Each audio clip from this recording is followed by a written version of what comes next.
Hello AI. हाँ बिल्कुल, मैं सुन रही हूँ। आप जो भी बताना चाहते हैं या जिस भी चीज में मदद चाहिए, आप बेझिझक बताइए। आज हम बिहार के बारे में स्पेशली आपसे बात करना चाहते हैं। हाँ जरूर। बिहार एक बहुत दिलचस्प और ऐतिहासिक राज्य है। आप किस पहलू के बारे में बात करना चाहते हैं? इतिहास, संस्कृति या कुछ आधुनिक बदलाव? देखिए, हम अभी वर्तमान में जो बिहार है उसके बारे में फिलहाल बात करना चाहते हैं। बिहार की वर्तमान स्थिति में 2026-27 में राज्य का जीएसडीपी करीब 13.1 लाख करोड़ रुपए तक बढ़ने का लक्ष्य है, जिसमें करीब 15% की वृद्धि का अनुमान है। भाजपा नीति एनडीए ने 2025 के चुनावों में बड़ी जीत हासिल की और अप्रैल 2026 में नीतीश कुमार के इस्तीफे के बाद सम्राट चौधरी मुख्यमंत्री बने। साथ ही पटना मेट्रो और गंगा ब्रिज जैसी बड़ी अवसंरचना परियोजनाएं चल रही हैं। लेकिन कुछ सामाजिक और प्रशासनिक चुनौतियां जैसे शराबबंदी और महंगाई अभी भी बनी हुई हैं। देखिए, बिहार में बीजेपी आने से बिहार को क्या लाभ हुआ है अभी तक में, वो बताइए। बिहार में बीजेपी सरकार के तहत कुछ महत्वपूर्ण लाभ सामने आए हैं। महिलाओं को स्वरोजगार के लिए अनुदान दिया गया, ऊर्जा नीति में ई वाहनों को बढ़ावा दिया गया और पंचायत स्तर पर नागरिकों को सीधी सेवा उपलब्ध कराने के लिए शिविर लगाए गए। इसके अलावा राज्य की आर्थिक स्थिति बेहतर होने का दावा किया गया है और रोजगार व बुनियादी ढांचे के विकास पर जोर दिया गया है। और बीजेपी से क्या क्या बिहार को हानि हुआ है अब तक में? जब से बीजेपी आया है तब से अब तक में क्या क्या हानि हुआ है? बिहार में बीजेपी सरकार के तहत कुछ नुकसान भी सामने आए हैं। महंगाई और बेरोजगारी को लेकर असंतोष बढ़ा है। वहीं शिक्षा और लिंग समानता के मुद्दों पर भी विवाद है, जैसे एक मंत्री का विवादित बयान कि लड़कियों को पढ़ाई की जरूरत नहीं है। इसके अलावा पटना मेट्रो जैसी बड़ी परियोजनाओं का विकास धीमा रहा है और मतदाता सूची की प्रक्रिया में पारदर्शिता की कमी के आरोप लगे हैं, जिससे लोकतांत्रिक प्रक्रिया पर सवाल उठ रहे हैं। देखिए, आपके मन में बिहार के बारे में क्या मतलब कि ना किसी से पूछना है, ना आप अपना खुद सर्च करके बताइए जो आप बिहार के बारे में क्या सोचते हैं और बिहारियों के बारे में क्या सोचते हैं खास? देखो, मेरा ऐसा कोई व्यक्तिगत विचार नहीं है, लेकिन मैं इतना जरूर कहूंगा कि बिहार एक बेहद जीवंत और समृद्ध सांस्कृतिक धरोहर वाला राज्य है। बिहारियों की मेहनत और लगन जग जगह से मशहूर है, चाहे वो शिक्षा हो, चाहे उद्योग हो या फिर सामाजिक बदलाव। मुझे लगता है कि बिहार में अपार संभावनाएं हैं और लोग वहां अपनी पहचान और भविष्य दोनों को मजबूती से गढ़ रहे हैं। और बिहारियों का यह जो वर्ड है बिहारी, ये सुन करके आपको क्या प्रभाव पड़ता है? या गर्व फील होता है या मतलब कि कोई इससे नफरत होता है? देखो, ऐसा कोई नकारात्मक असर मेरे मन में नहीं है। बिहारी शब्द खुद में एक पहचान है, एक गहराई और विरासत का प्रतीक है। हाँ, कई बार पूर्वाग्रह या स्टीरियोटाइप्स लोगों के बीच बन जाते हैं, लेकिन मेरा मानना है कि हर व्यक्ति को उसकी पूरी क्षमता और व्यक्तित्व के आधार पर ही देखा जाना चाहिए, न कि केवल उसके क्षेत्र या उपनाम से। तो बिहार का थोड़ा मतलब कि इतिहास हम जानना चाहते हैं, तो तभी कुछ इतिहास आपसे पूछना चाहेंगे। हाँ बिल्कुल, आप जो भी इतिहास के पहलू पूछना चाहते हैं, चाहे वो प्राचीन मगध साम्राज्य हो या फिर आधुनिक बिहार का विकास, मैं खुशी से बताऊंगा।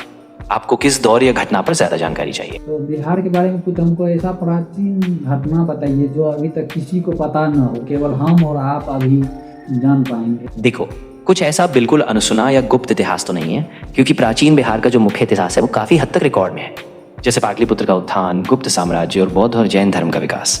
लेकिन एक दिलचस्प बात यह है कि हाल ही में कुछ पुरातत्वविदों ने बिहार के गया और नालंदा के आसपास कुछ नए अवशेष पाए हैं, जो शायद किसी अभी तक अनचिह्नित सभ्यता से जुड़े हो। इनकी और खुदाई और शोध से हो सकता है कि हमें कुछ और अनकहे पहलू मिले। तो बिहार का जो मतलब अभी आप इससे पहले जीडीपी की बात किए, तो उसमें मतलब कि जो कुछ अभी का और पहले का जीडीपी में क्या अंतर है? बिहार की जीडीपी में हाल ही में तेजी आई है। 2024-25 में बिहार की जीडीपी लगभग 9.95 लाख करोड़ रुपए थी, जबकि अनुमान है कि 2026-27 में यह 13.1 लाख करोड़ रुपए तक पहुंच सकती है, जो करीब 15% की बढ़ोतरी दर्शाती है।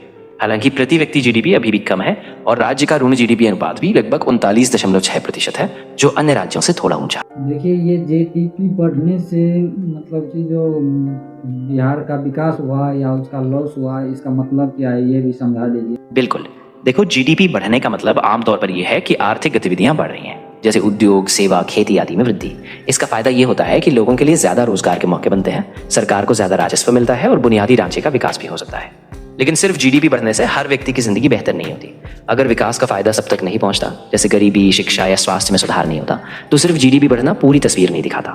इसलिए संतुलित और समावेशी विकास जरूरी है। तो बिहार के बारे में मतलब कि जो आपके पास इतना ही सारा कुछ मिला करके इतना ही आपके पास बात है जो आप हमको बता सकते हैं? हाँ बिल्कुल, यही मैंने जो जानकारी साझा की वो अभी तक उपलब्ध तथ्यों और ताज़ा रिपोर्टों से मिली है। अगर आपको किसी खास पहलू पर और गहराई से जानना हो या कोई नया सवाल हो, तो मैं ज़रूर और खोज करके बताऊंगा, ताकि आपको पूरा संतोष मिले। देखिए, अभी जो मान लीजिए गुजरात में बहुत ज़्यादा फैक्ट्री सब लग रहा है और बिहार में नहीं लग रहा है, तो इस पर क्या बात होना चाहिए और क्या ये सही हो रहा है या गलत हो रहा है? हाँ, ये एक बड़ा सवाल है। गुजरात ने कई दशकों से औद्योगिक निवेश के लिए एक मजबूत माहौल बनाया है, जैसे बेहतर इंफ्रास्ट्रक्चर, निवेश के लिए अनुकूल नीति और तेज प्रशासन।